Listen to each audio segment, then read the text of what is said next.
Nos dias atuais, muito ouvimos falar em prosperidade. Mas afinal de contas, aos olhos de Deus, o que é essa tal prosperidade? No capítulo de hoje, abordaremos as respostas de Deus para esta pergunta. Eu sou Carlão Almeida e esse é o seu podcast No Caminho.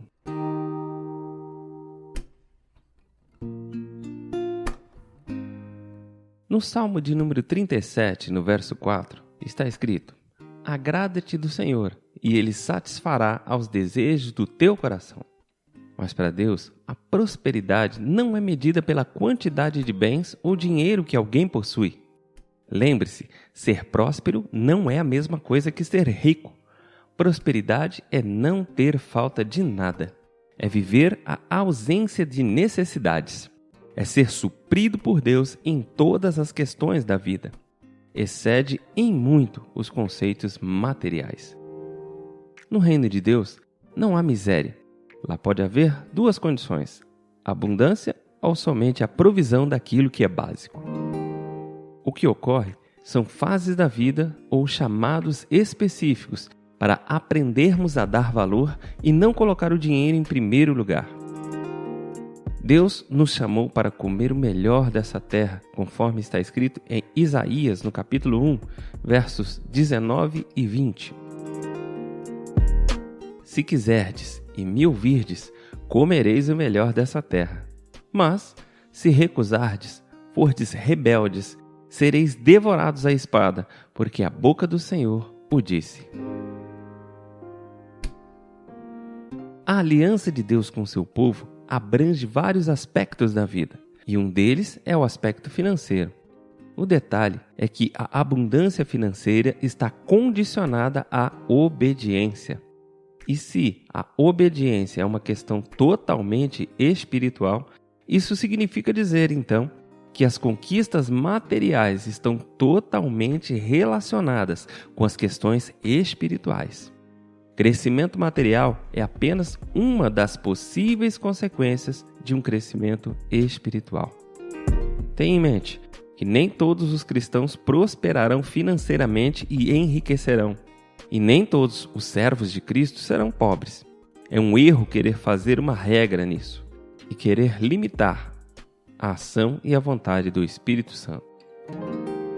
Deus jamais garantiu que daria dinheiro para todos os seus servos e também jamais garantiu que tiraria o dinheiro deles.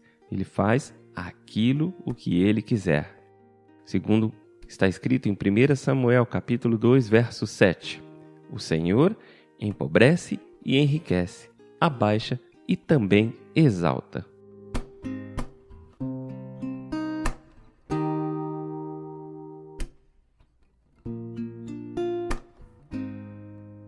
Prosperidade financeira não é a essência do Evangelho. Do que adianta ter tudo, exceto o mais importante? Para conseguir viver, tanto nos dois extremos como na média, ou seja, tanto ser rico, pobre ou mediano, é preciso da ajuda de Deus. Há pessoas que têm muito dinheiro, mas que são verdadeiramente miseráveis. E há pessoas que não têm nada, mas que são extremamente generosas. Quando o assunto é prosperidade, ter dinheiro não significa ser rico. E não ter dinheiro não significa ser pobre. Veja o que o sábio Salomão diz em Provérbios, capítulo 13, no verso 7. Uns se dizem ricos sem ter nada. Outros se dizem pobres sendo muito ricos. Mas qual é então a postura que devemos ter quanto à prosperidade financeira nos atinge? Receber riqueza de Deus não é errado. Deus pode sim fazer enriquecer e realmente esse é o seu plano para certas pessoas. Mas que sentido faz ter as mãos prósperas sem ter primeiro a alma próspera? Acima de tudo, a alma precisa ser próspera. E isso só pode acontecer através da intimidade com Deus. Não é errado sonhar com uma viagem, com um carro novo, com uma casa maior, com uma casa própria, com roupas da moda, com a melhor escola para os seus filhos. É claro que Deus pode nos enriquecer e é justamente aí que mostraremos onde repousa o nosso coração. O mundo está cheio de pessoas que enriquecem e se esqueceram de Deus. Deram as costas para Jesus, se esqueceram de orar, de clamar, de jejuar, de dar, de ofertar, de devolver o dízimo, de depender exclusivamente dele. Com uma área financeira abundante, não podemos deixar Deus de lado e em segundo plano. Salomão diz em Provérbios, no capítulo 8, versos 17 e 18: Eu amo os que me amam, os que me procuram me acham.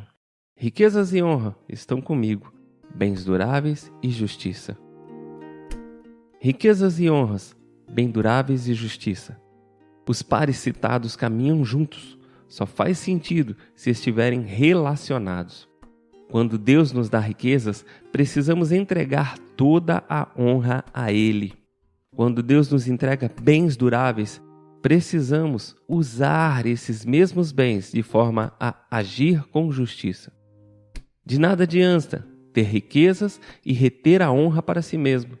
De nada adianta ter bens duráveis e agir injustamente.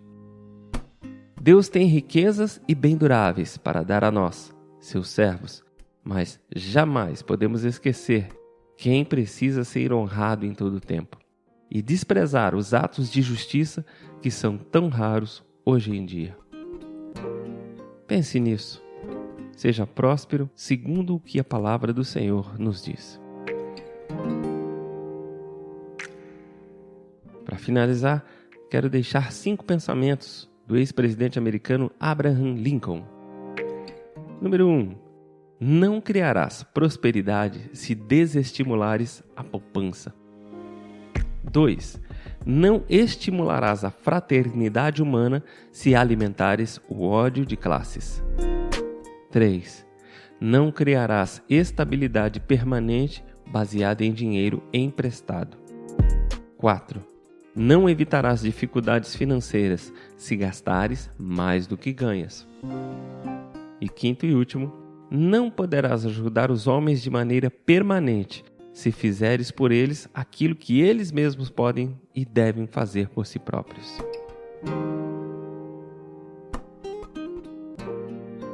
Que o Senhor nos abençoe e nos guarde, faça resplandecer sobre nós o teu rosto e nos dê a paz. Até a próxima, em nome do Senhor Jesus.